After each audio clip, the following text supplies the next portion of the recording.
ابھی گزشتہ دنوں سعودی حکومت کی طرف سے حکم نامہ جاری ہوا اور وہاں کے خطیبوں کو کہا گیا کہ جمعے کے خطبے میں تبلیغی جماعت کی مخالفت میں خطبے دیے جائے، اور وہ خطبے دیے بھی گئے وہاں پر۔ تبلیغی جماعت پر پابندی یہ کوئی نئی بات نہیں ہے، وہاں 40 سال سے پابندی ہے، لیکن کبھی کسی نے کوئی بات نہیں کی، ہم نے نہیں کی، علماء نے کوئی بات نہیں کی، اس لیے کہ وہ ان کے ملک کا داخلی معاملہ ہے۔ لیکن اس مرتبہ یہ پابندی کی بات نہیں ہے، تبلیغی جماعت کے خلاف جو باتیں کی گئی ان خطبوں میں، جو الزامات لگائے گئے، کیا کہا گیا کہ ان کے اندر شرک پایا جاتا ہے، بدعت، یہ لوگ بدعت کرتے ہیں، قبر پرستی کرتے ہیں، اور یہ صوفی لوگ ہیں۔ مولانا الیاس رحمت اللہ علیہ اس جماعت کے بانی ہے، انہوں نے ہندوستان سے، ہند سے اس جماعت کا آغاز کیا ہے۔ میں چند باتیں اس حوالے سے عرض کرنا ضروری سمجھتا ہوں۔ پہلی بات تو یہ ہے، مولانا الیاس رحمت اللہ علیہ نے ہند سے اس جماعت کا تبلیغ کا آغاز کیا ہے، تو اگر وہ عجمی ہے، عربی نہیں ہے، تو یہ کون سی بری بات ہے؟ ہماری حدیث کی صحاح ستہ، 6 جو صحیح کتابیں، معتبر بڑی کتابیں ہیں، بخاری، مسلم، ترمذی، ابو داؤد، نسائی، ابن ماجہ، یہ 6 کتابیں جن لوگوں نے لکھی ہیں ان میں سے ایک بھی عرب نہیں ہے، 6 کے 6 عجم ہے۔ اللہ نے عجمیوں سے کام لیا۔ امام بخاری، امام مسلم، ابو داؤد، ترمذی، امام نسائی، یہ سب کے سب، ابن ماجہ، یہ سب کے سب عجمی ہے، میں کوئی عربی نہیں ہے۔ اللہ کی مرضی ہے، اللہ عرب سے کام لے، اللہ عجم سے کام لے۔ اللہ نے مولانا الیاس رحمت اللہ علیہ سے کام لیا۔ وہ قبر پرست نہیں ہے، وہ مشرک نہیں ہے، ان کی تبلیغ کا آغاز تو لا الہ الا اللہ سے ہوتا ہے۔ وہ تو پہلی بات ہی یہ کرتے ہیں کہ اللہ سے ہونے کا یقین پیدا کرو۔ ان کی بات تو لا الہ الا اللہ سے شروع ہوتی ہے۔ اور 100 سال ہو گئے اس جماعت کو تقریباً ہونے والے ہیں۔ کوئی ایک مثال پیش کرے۔ یہ جماعت والے مسجد میں آتے ہیں، کبھی دیکھا ہے جماعت والے قبروں پر جا کر سیروزہ لگاتے ہیں؟ مزارات پر جا کر وہ لوگوں کے گھر جاتے ہیں، ان کو مسجد لاتے ہیں، قبروں پر نہیں لے جاتے۔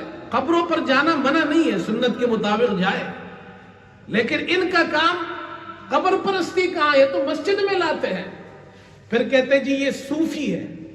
اچھا جی، یہ کچھ لوگ ہیں ایسے، میں اس وقت نام لینا مناسب نہیں سمجھتا ہوں، جو جا کر عربوں کے کانوں میں یہ باتیں ڈالتے ہیں، ان کو گمراہ کرتے ہیں، اہل حق کے خلاف، علماء حق کے خلاف اور تبلیغ والوں کے خلاف۔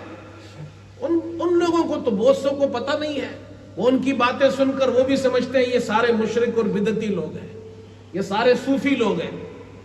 اچھا جی، وہ ایک صاحب ہے، وہ عرب نہیں ہے، ہمارے ہی پاکستان والے ہیں، شیخ بنے ہوئے ہیں، تبلیغی جماعت کی مخالفت میں تقریریں کر رہے ہیں، کہتے ہیں یہ صوفی لوگ ہیں، اور کہتے ہیں یہ شرک کرتے ہیں، بدعت کرتے ہیں۔ مولانا زکریا رحمت اللہ علیہ کی کتاب فضائل اعمال ہے، فضائل صدقات ہے، ان میں سے واقعات بیان کرتے ہیں کہ دیکھو یہ کیسی باتیں انہوں نے لکھی ہے۔ فضائل صدقات میں ایک واقعہ نقل کیا ہے کہ ایک بزرگ کہتے ہیں کہ ایک شخص کا انتقال ہوا، اس نے مجھے کہا میں کل مر جاؤں گا۔ اس کا انتقال حرم شریف میں اس نے طواف کیا، اس کے بعد انتقال ہو گیا، میں نے اس کو غسل دیا، دفنایا، اور جب قبر میں رکھا تو اس نے آنکھیں کھولی، مسکرا رہا تھا۔ میں نے کہا آپ زندہ ہے؟ کہا کہ میں زندہ ہوں، ہر اللہ کا عاشق زندہ ہوتا ہے۔ یہ واقعہ فضائل صدقات میں ہے۔ دوسرا واقعہ فضائل اعمال کا بیان کیا کہ ایک شخص کو، نوجوان کو کشف ہو گیا کہ میری اماں جو ہے اس کو عذاب ہو رہا ہے، تو ایک بزرگ نے ایصال ثواب کیا تو اللہ پاک نے اس عذاب کو ختم کر دیا۔ یہ واقعہ لکھا ہے۔ کہتے دیکھو یہ کیسے کشف کی باتیں کرتے ہیں، کرامات کی باتیں کرتے ہیں، یہ صوفی لوگ ہیں۔ اس وقت ٹائم نہیں ہے کہ میں تصوف پر بات کروں، لیکن میں ان لوگوں سے ایک بات یہ کہنا چاہتا ہوں جو جا کر عربوں کو ورغلاتے ہیں، علماء حق اور تبلیغ والوں کے خلاف جا کر ان کے کان بھرتے ہیں، ان لوگوں کو امام ابن تیمیہ کی کتاب التصوف نظر نہیں آتی، ابن قیم رحمت اللہ علیہ کی کتاب الروح نظر نہیں آتی۔ امام ابن تیمیہ کی ایک کتاب ہے مجموع الفتاوی، اس میں 11ویں جلد ہے، اس جلد کا نام ہے کتاب التصوف، پوری کتاب تصوف پر لکھی ہے، 750 صفحے کی کتاب ہے، صوفیہ کے تمام صوفیت کو بیان کیا ہے اس میں۔ تب میں ساری تفصیل تو نہیں بیان کر سکتا، ایک دو حوالے آپ کو دیتا ہوں۔ امام ابن تیمیہ رحمت اللہ علیہ فرماتے ہیں کہ صوفیہ کے بارے میں 3 قسم کی جماعتیں ہیں۔ ایک جماعت وہ ہے جو کہتی ہے صوفیہ بدعتی ہے، دوسری جماعت وہ ہے جو غلو کرتے ہیں، وہ کہتے ہیں کہ صوفیہ انبیاء کے بعد سب سے افضل ہے، حالانکہ انبیاء کے بعد سب سے افضل صحابہ ہے۔ امام ابن تیمیہ فرماتے ہیں یہ دونوں غلط ہے۔ پھر خود امام ابن تیمیہ فرماتے ہیں کہ صوفیہ کون ہے؟ والصواب انہم مجتہدون فی طاعت اللہ۔ امام ابن تیمیہ کے الفاظ ہے کہ صوفیہ، حق بات یہ ہے کہ صوفیہ وہ لوگ ہیں جو اللہ کی اطاعت میں اجتہاد کرتے ہیں۔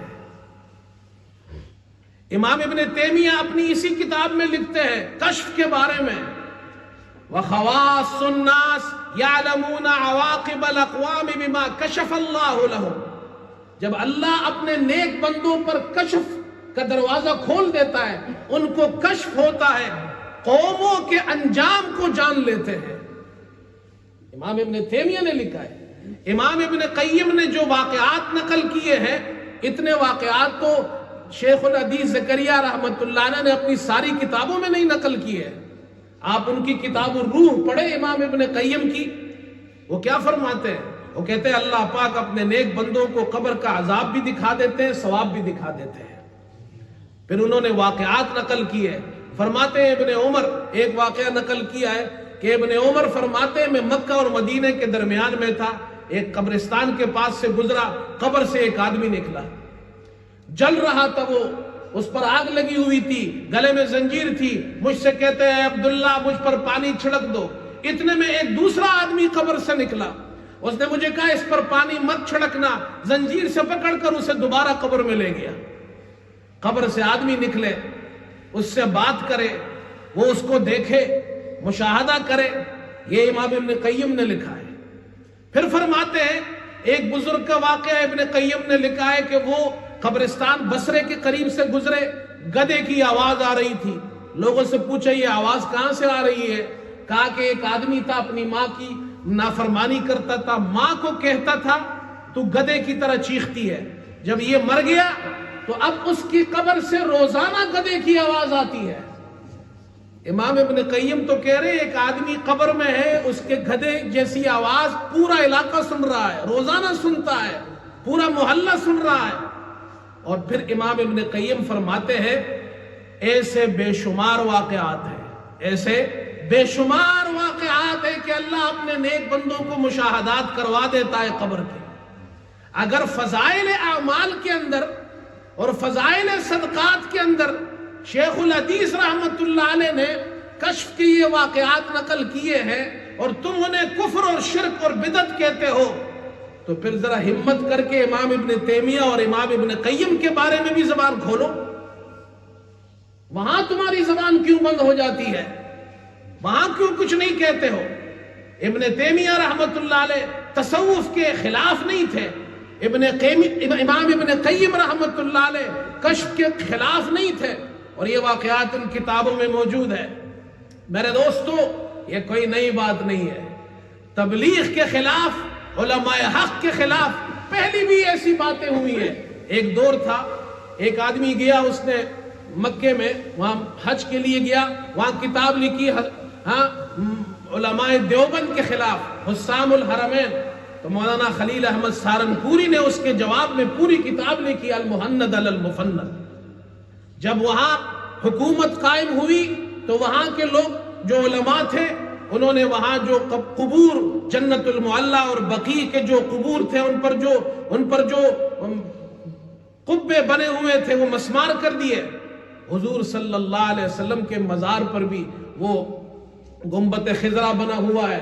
جب اس پر بات شروع کی تو مولانا شبیر احمد عثمانی رحمت اللہ علیہ گئے, وہاں جا کر بادشاہ کے سامنے تقریر کی اور دلائل پیش کیے کہ اس گنبد کو تم توڑ نہیں سکتے ہو, اور مثال حدیث سے پیش کی. جب مکہ فتح ہوا حضور صلی اللہ علیہ وسلم چاہتے تھے بنائے ابراہیم پر بیت اللہ کو دوبارہ تعمیر کرے, لیکن آپ نے نہیں کیا, اس لیے کہ لوگ مسلمان ہیں جو ابھی ابھی مسلمان ہوئے ہیں وہ اسے اچھا نہیں سمجھیں گے. دلائل پیش کیے اور گنبد خضرا کی حفاظت کی. ہمارے علماء نے, علماء حق نے جا کر ابھی کچھ سالوں پہلے وہاں سعودیہ سے ایک کتاب تفسیر حضرت شبیر احمد عثمانی رحمت اللہ علیہ کی تفسیر عثمانی چھپتی تھی, حاجیوں کو ملتی تھی, یہاں ہمارے یہاں بھی موجود ہوگی. اور ان لوگوں نے جا کر, جو یہ ٹولہ ہے, انہوں نے جا کر مخالفت کی اور تفسیر عثمانی کو بند کرنے کی کوشش کی. تو پھر حضرت مولانا ابو الحسن علی ندوی رحمت اللہ علیہ نے وہاں کے علماء کو خط لکھا, محکمے کو خط لکھا. آج ضرورت اس بات کی ہے کہ مولانا خلیل احمد سہارنپوری رحمت اللہ علیہ کی طرح, مولانا شبیر احمد عثمانی رحمت اللہ علیہ کی طرح, مولانا ابو الحسن علی ندوی رحمت اللہ علیہ کی طرح علماء ہو, اور وہ جا کر اکابرین ان کو سمجھائے. میں یہ سمجھتا ہوں تبلیغ کے سارے عرب مخالف نہیں ہیں. الحمدللہ عرب کے بہت سے لوگ جماعت میں نکلتے ہیں, جو ہیں ان بیچاروں کو پتہ نہیں ہے, ان کو سمجھانے کی ضرورت ہے. اور تبلیغ والوں کو بھی پریشان نہیں ہونا چاہیے. اس ایک ہفتے کے اندر گزشتہ جمعے سے اس جمعے تک جتنی پبلسٹی تبلیغ کی ہوئی ہے وہ گزشتہ سالوں میں نہیں ہوئی ہے. اللہ نے ان کو اور عزت دی ہے, اللہ نے ان کو اور عزت دی ہے. اس لیے پریشان ہونے کی ضرورت نہیں ہے, اللہ ہی حفاظت کرنے والا ہے.